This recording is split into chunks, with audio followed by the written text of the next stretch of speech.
بسم اللہ الرحمن الرحیم۔ ایک بھائی نے لکھا ہے کہ یہ جو معاملہ ہوا جناب سیدنا امام حسین رضی اللہ عنہ اور یزید کے درمیان، تو اس کے بارے میں رہنمائی کریں، اور جو لوگ یزید کو برا بھلا کہتے ہیں تو کیا یہ درست ہے، اور کیا یزید صحابی تھا؟ کیونکہ صحابہ کرام کو گالی دینا منع ہے، اور معاویہ رضی اللہ عنہ کے بارے میں بھی کچھ روشنی ڈالیں۔ دیکھیں، یزید صحابی نہیں تھا، بالاتفاق صحابی نہیں تھا، لیکن صحابی کا بیٹا تھا۔ کس صحابی کا بیٹا تھا؟ حضرت معاویہ رضی اللہ تعالیٰ عنہ۔ حضرت معاویہ رضی اللہ تعالیٰ عنہ جلیل القدر صحابہ کرام میں سے ایک صحابی ہیں، اور ان کو یہ شرف بھی حاصل تھا کہ یہ کاتب وحی تھے، یعنی اللہ تعالیٰ کی طرف سے جو وحی قرآن مجید کی شکل میں نازل ہوتی تھی، تو متعدد صحابہ کرام وہ وحی لکھ لیا کرتے تھے، قرآن مجید کی آیات کو لکھ لیا کرتے تھے نبی کریم صلی اللہ علیہ وسلم کے حکم کی بنا پر۔ تو جو صحابہ کرام کاتبین وحی تھے، قرآن مجید کو لکھا کرتے تھے، ان میں سے ایک کون تھے؟ حضرت معاویہ رضی اللہ تعالیٰ عنہ۔ اس اعتبار سے معاویہ رضی اللہ تعالیٰ عنہ کی بڑی فضیلت ہے۔ تو معاویہ رضی اللہ تعالیٰ عنہ تو بالاجماع صحابی تھے، اور تمام کے تمام صحابہ کرام کے بارے میں ہمارا یہ ایمان ہے، ہمارا یہ عقیدہ ہے کہ رضی اللہ عنہم ورضوا عنہ، اللہ تعالیٰ ان سے راضی ہو گیا اور وہ اللہ تعالیٰ سے راضی ہو گئے۔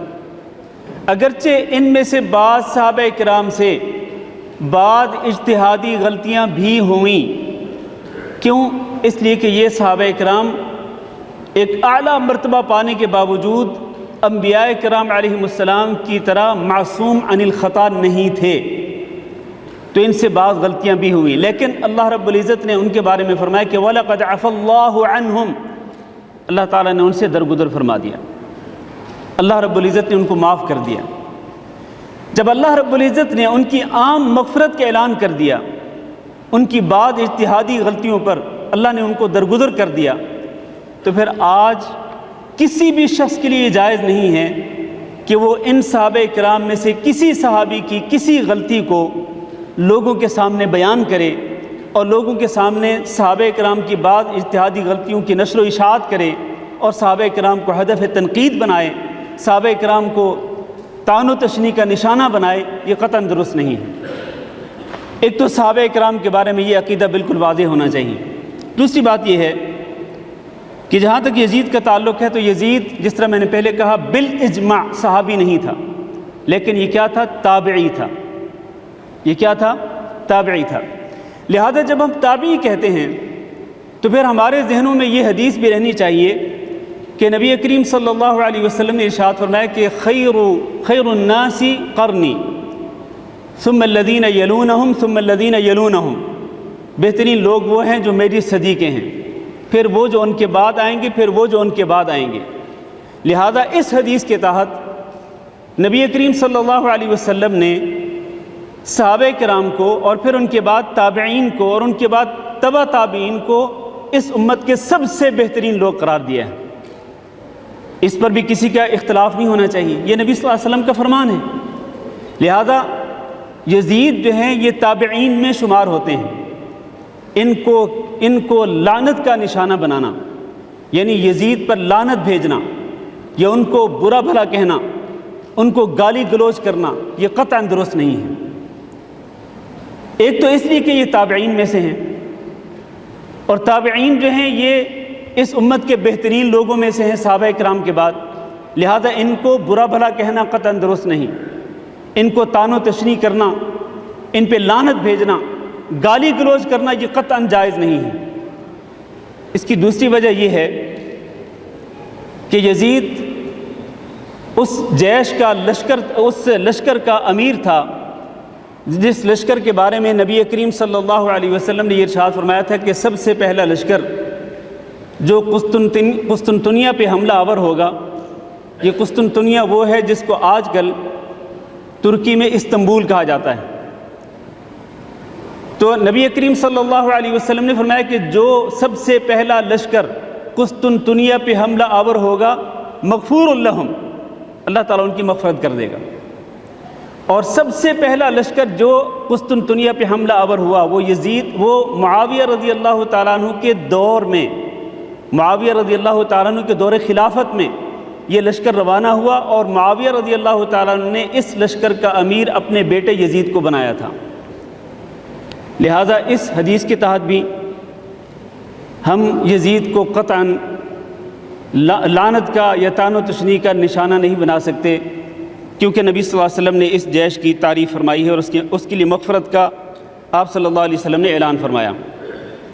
جہاں تک بھائی کا سوال ہے کہ یہ جو معاملہ ہوا یزید کے درمیان اور سیدنا امام حسین رضی اللہ تعالیٰ عنہ کے درمیان، تو دیکھیں بات یہ ہے کہ یہ انتہائی افسوسناک اور بڑا ہی المناک واقعہ تھا۔ نواسہ رسول، جگر گوشہ رسول صلی اللہ علیہ وسلم، حضرت فاطمہ بنت نبی صلی اللہ علیہ وسلم کے جگر گوشہ، حضرت علی رضی اللہ تعالیٰ عنہ کے جگر کے ٹکڑے حضرت حسین رضی اللہ تعالیٰ عنہ کی شہادت کا واقعہ انتہائی افسوسناک ہے۔ لیکن سوال یہ ہے کہ اس میں یزید کا کتنا ہاتھ تھا؟ یہ کیسے معلوم ہوگا کہ اس میں یزید کا کتنا ہاتھ تھا؟ یہ اس طرح معلوم ہوگا کہ جب امام حسین رضی اللہ تعالیٰ عنہ کو شہید کر دیا گیا، اور اس کے بعد ان کے بعد اہل خانہ جو آل بیت رسول میں سے تھے، خانواد رسول صلی اللہ علیہ وسلم میں سے تھے، بعد اہل خانہ جب یزید کے پاس پہنچے دمشق کے اندر، تو یزید نے ان اہل خانہ کی بڑی تکریم کی تھی اور بڑے ہی اکرام کے ساتھ ان کو مدینہ منورہ کی طرف روانہ کیا تھا، اور انہوں نے یہ کہا تھا کہ میں نے اہل کوفہ کو، اہل عراق کو یہ حکم نہیں دیا تھا کہ وہ حضرت حسین رضی اللہ تعالیٰ عنہ کو شہید کر دیں۔ تو یزید نے نہ تو حضرت حسین رضی اللہ تعالیٰ عنہ کو شہید کرنے کا حکم دیا تھا، اور نہ ہی وہ ان کی شہادت پہ راضی ہوا تھا۔ یہ جو کہا جاتا ہے نا کہ امام حسین رضی اللہ تعالیٰ عنہ کا سر مبارک جو ہے وہ یزید کے سامنے لایا گیا، تو یزید کے ہاتھ میں ایک چھڑی تھی، اس نے پھر اس چھڑی کو حضرت حسین رضی اللہ تعالیٰ عنہ کے دانتوں میں مارا اور اس کی بڑی توہین کی۔ یہ بات بالکل غلط ہے، کسی بھی مستند روایت سے یہ واقعہ اس طرح ثابت نہیں ہے۔ اصل میں یہ واقعہ عبید اللہ بن زیاد کے بارے میں ہے۔ عبید اللہ بن زیاد نے اس طرح توہین کی تھی حضرت حسین رضی اللہ تعالیٰ عنہ کی، اور اس کی اسے سزا بھی ملی تھی، لیکن یزید کے پاس ان کا سر لے جایا جانا اور پھر ان کی توہین کرنا، یہ واقعہ کسی مستند روایت سے ثابت نہیں ہے۔